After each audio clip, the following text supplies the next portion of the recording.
بسم الله الرحمن الرحيم. اللهم صل وسلم وبارك على سيدنا محمد وعلى اله وصحبه اجمعين. ازيكم حبايبي، عاملين ايه؟ يا رب تكونوا بخير وفي احسن حال ان شاء الله. النهارده هنعمل مع بعض فيديو سهل وبسيط كده، وهنعمل غدا مع بعض ان شاء الله. الفيديو يعجبكم، ما تنسوش تشتركوا في القناه. الاول كده نسمي الله ونصلي على سيدنا محمد عليه افضل الصلاه والسلام، ولايك واشتراك في القناه وتفعلوا الجرس على كلمه الكل عشان يوصل لكم اشعار بكل فيديو جديد.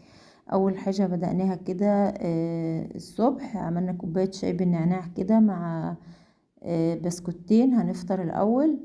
ده مش كانت اول حاجه عملناها، يعني كنا رحنا السوق وجينا من السوق. بعد ما جيت من السوق عملت كوبايه شاي الاول كده بالنعناع نشربها كده ونظبط دماغنا علشان نقوم نشوف ورانا ايه.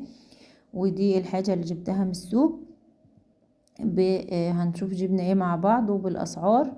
ان شاء الله الفيديو يكون سهل وبسيط كده، وزي ما انتوا عارفين الاسعار مولعة كده، بس ان شاء الله يعني ربنا هيعدلها بامر الله.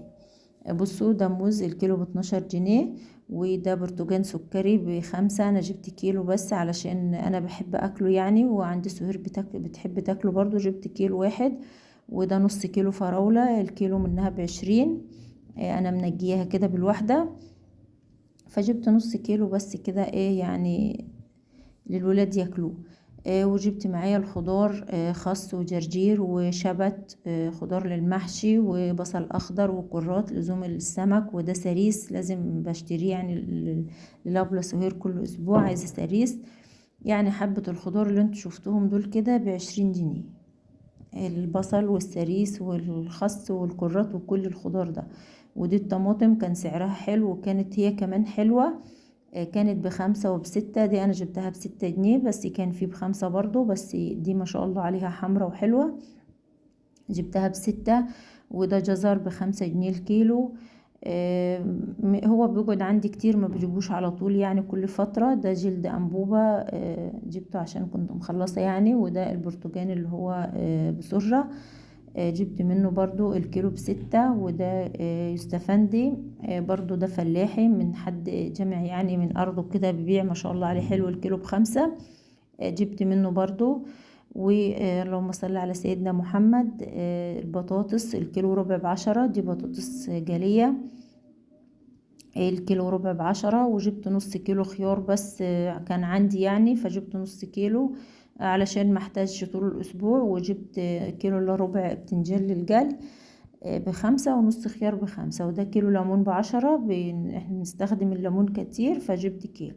وجبت السمك. انا كان عندي فلفل في التلاجة، وعندي كوسة، وكان عندي الكرومبة بتاعت الاسبوع اللي فات، ما عملتش محشي، وكان عندي يعني عندي حاجات كتير في التلاجة، فجبت اللازم يعني. وجبت السمك الطبار ده كده الكيلو ب55. جبت كيلو ونص عملناهم على الغدا. والاستاذ الزيت بتاعنا اللي المفروض يعني نعظم فيه كده، ازازة الزيت دي ب120 جنيه، دفعت من حقها 20 جنيه وقسطت ال100 جنيه يعني. وجايبه وانا شاريه الطبق ده بس مش من السوق، كنت شاريه قبل السوق بيوم بس مش شاريه من السوق. فهنجيبه كده نستفتحه ونغسل فيه الخضار بتاعنا. هننضف البصل من العروق والحاجات دي، وهننضفه وهننضف كل الخضار اللي معانا ده، ونحطه في الطبق عشان ننقعه ونسيبه شويه في الميه ينزل اي طين فيه. وبعد كده هنشطفه شطفة حلو. انا نضفت الخضار وسبته كده في الطبق. وبعد كده رصيت الحاجة اللي جبتها من السوق زي ما انتم شايفين كده. رصينا مساحة التلاجة ونظمتها ورصيت كل حاجة، وكان عندي فلفل وعندي بتنجان برضو. وغسلت البرتقال، مش بيبقى نضيف يعني، بحب اغسله، ونشفته رصيته في المشنة دي كده، واليوستفندي وشوية النعناع الحلوين دول كده. بعد ما جيت من السوق نزلت جبتهم من الارض من تحت، بجيبه احطه في البرطمان عندي كده، بستخدمه بيفضل عندي اسبوع استخدمه كده. وكمان ده الخضار اللي كنت هحتاجه يعني للسلطة والسمك بتاعنا النهاردة، حطيته في طبق زي ما انتم شايفين. كان هنا الكهرباء كانت قطعت، رحت على الحوض التاني في المطبخ التاني اروح اغسل هناك السمك او اي حاجة علشان يعني ايه ما زفرش الدنيا هناك. فباجي اغسل هنا اي سمكة او اي حاجة. انا حطيت مية على الخضار زي ما انتم شايفين كده، ونقعته وسبته. وبعد كده هنضف الطبار. انا مش هشويه، هنعمله بطريقة مع بعض جميلة جدا، احنا يعني بنحبها، بنحب نعملها من زمان ما عملتهاش، فطلبوها مني النهاردة ان انا اعملها له. فزي ما انتوا شايفين بصوا الشمس داخله من الشباك كده حلوه. هننضفه زي ما انتوا شايفين بالشكل ده كده. جصجصنا الشوك بتاعه كله، والقشره اللي عليه دي هناخدها بالمعلقه. بالمعلقه صراحه بيتحافظ على على السمكيه من غير السكينه يعني، وكمان ما بتطيرش البتاع دي زي السكينه. القشر اللي على السمكه دي ما بتطيرهوش زي السكين. فهنفتح بطنها وهنطلع اللي فيها، وبصوا لقيت كل الطبار بطنه فيها بطروخ كده اهو زي ما انتوا شايفينه. كل سمكية لقيت فيها 2 زي دول كده. فهنغسله برضو مش هنرميه، وشلت الخياشيم بتاعتها وهنغسله غسلة محترمة. هنضف كل السمك اللي معايا زي ما انتوا شايفينه، وبعد ما نضفته وغسلته غسلة حلوة كده بملح وشطفته.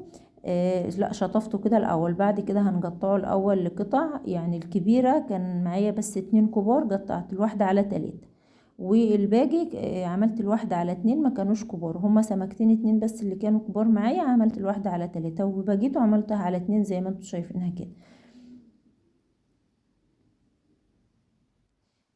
قطعت كل السمك اللي معايا، ودي كل البطاريخ اللي طلعتها من بطن السمكة. هنغسلها بالملح والليمون برضو زي السمك.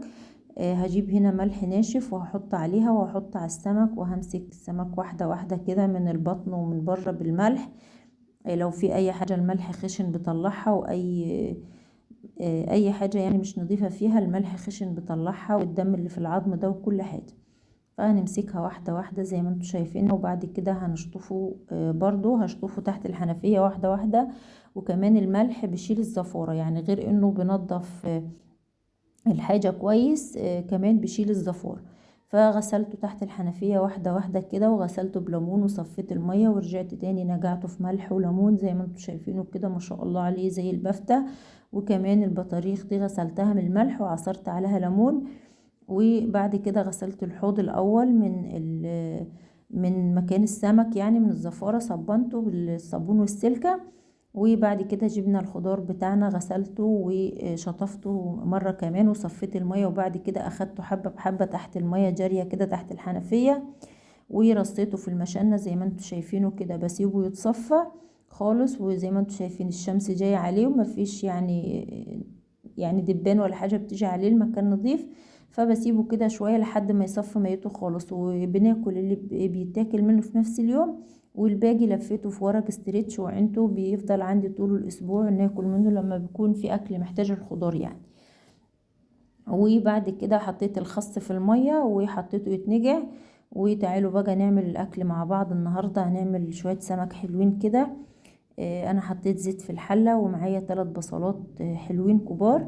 هنقطعهم ناعم علشان نعمل الرز. وانا مكترة البصل النهاردة، يعني البصل بطعم الرز، وكمان السمك بتاعنا هيطعم الرز. بصوا الرز طعمه تحفة. فهنقطع البصل الاول في الزيت. انا بحب رز السمك بزيت، بحب اعمله بالزيت. وبعد ما شوحت البصلة شوية هننزل بالفلفلاية الحارة ديت علشان تخلي طعم الرز معانا حلو. وهشوحها، وسبت واحدة هحطها زي ما هي سليمة علشان ما يبقاش حراج يعني زيادة عن اللزوم. فقطعت دي والتانية سبتها. بعد ما شطفت السمك من المية والملح والليمون، كان عندي التتبيلة ديت فلفل مفروم كده احمر واخضر بتوم، وكنت متبلاه بكمون وكزبرة وملح وليمون وخل. كان شوية عندي في التلاجة تبلتهم بيهم. بعد ما البصلة غمجت معايا نزلت ب3 فصوص حبهان ورق لورا كمون وكزبرة ومعلقة من الكركم. هديهم تشويحة، هدي البهارات بتاعتي تشويحة. 3 أو 4 فصوص حبهان ورق لورا، معلقة من الكمون، معلقة من الكزبرة الناعمة، ومعلقة من الكركم، وكل ده معلقة صغيرة ومش مليانة. بعد ما اديتهم تشويحة نزلت بالمية وهظبط الملح وهنغطي عليها ونسيبها تغلي مع نفسها كده لحد ما نجلي السمك بتاعنا. انا ساعات مش بتبله، وساعات بتبله كده بكمون وملح بس وارش عليه واسيبه. بس كان عندي شوية التتبيلة دول فاستخدمتهم. هناخد المية دي على العين الهادية، ونجيب السمك هنا على العين العالية ده علشان نجلي. معايا هنا دقيق ومعلقة من النشا، رشة صغيرة من الملح ورشة من الكمون نتبل بيها الدقيق بتاعنا، وبعد كده هنجلي فيه السمك، مش هنستخدم اي حاجة تانية. هنجيب زيت سخن معايا، وهجيب السمك زي ما انتم شايفين هقلبه في الدقيق، وبعد كده على زيت سخن على طول، وهنحمره في الزيت. بصوا احنا بنحب الاكلة دي جدا، وبيطلبوها مني يعني كتير، بس ما عملتهاش صراحة من زمان. فامبارح طلبوها يعني يوم السوق، فصمموا ان هما ياكلوها، فاضطريت ان انا اجيب الخضار ونعملها. بصوا بيحمر معايا كده، انا ما بهديش عليه النار.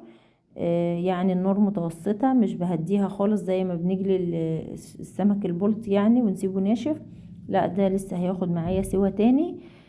فبجليه زي ما انتم شايفين كده، برضو بيكون ناشف، ما بيكونش طري، يعني بيكون طالع من الجلية ناشف مش طري.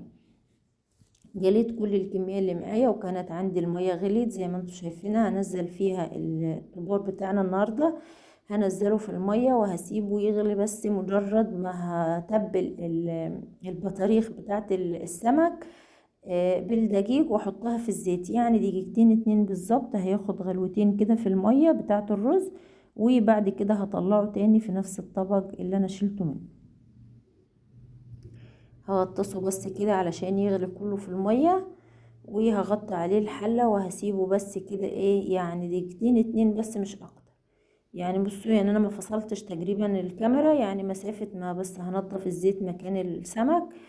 وبعد كده هقلب البطاريخ دي في الزيت، وهجليها بس ناشفة كده زي ما انتوا شايفين كده.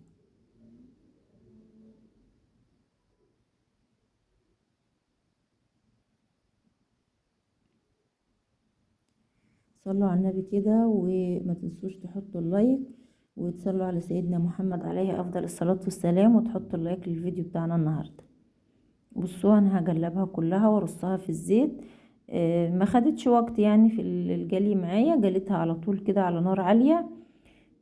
وكان طعمها حلو برضو. حطيتها جنب السمك، انا ما كنتش عارفاها يعني، كنت عايزة ارميها صراحة، وفي نفس الوقت يعني حسها حلوة. فوريتها لسلفتي تحت، فقالت لا هي حلوة اجليها مش ترميها خسارة، فجلتها وحطيتها زي ما انتم شايفينها كده. وبعد ما جليت طلعت السمك من المية، معايا الفلفلية الحارة دي كده، فتحت بوزها بس وحطيتها، ومعايا جزراية مبشورة نزلتها في المية بعد ما شلت السمك. هنزل عليهم الرز، غسلته وهنزل عليهم الرز زي ما انتم شايفين كده. انا كنت بنزل الرز الاول على السمك، فكان بيتهري منه كتير في الرز، وكان بينزل شوك. فجربت قبل كده ان انا احطه بس كده واشيله، وبعد كده هحطه على الرز تاني، صراحة تحفة، وبتطلع السمكة مش مهرية، وبيبقى الرز نضيف مفهوش شوك ولا اي حاجة، وكمان الرز طعمه تحفة. يعني في الوصفة دي ممكن تسيب السمك على جنب خالص وتاكل الرز وما تاكليش السمك. انا حطيت الرز وسبته، اول ما بدأ خلاص هينشف كده من المية، هبدأ ارص السمك على وش الرز كده زي ما انتم شايفينه اهو، وهغطي عليه وهسيبه لحد ما الرز يستوي، والسمك كمان ياخد يتشرب كده مع الرز ويكمل سوا على الوش. هو السمك ما باخدش سوا عامه، اهو زي ما انتم شايفينه نقلته على العين الهاديه ووطيت عليه النار وسبته مع نفسه. وده كان غدانا النهارده بعد ما الاكل استوى. بصوا البطاريخ والرز تحفه تحفه ما شاء الله عليه. وده السمك بصوا مش مهري ولا حاجه، وطعمه جميل جدا ومستوي. بصوا فصوص لحم بيضه كده ما شاء الله عليه. غرفناه بالشكل ده كده، دي البطاريخ، وعملت سلطة خضراء، والخضار اللي غسلناه لسه في المشنة زي ما هو بياكلوا منه بعد الاكل، بنضفه بقينا. بصوا البطاريخ ما شاء الله عليها تحفة، والسلطة الخضراء. بعد الاكل بنضف الخضار وبعينه في التلاجة لحد ما بنحتاجه تاني. وكمان غسلت الخس وصفيته من المية وحطيته على الحبل يتصفى. وده كان فيديو النهاردة، ما تنسوش لايك واشتراك، والسلام عليكم.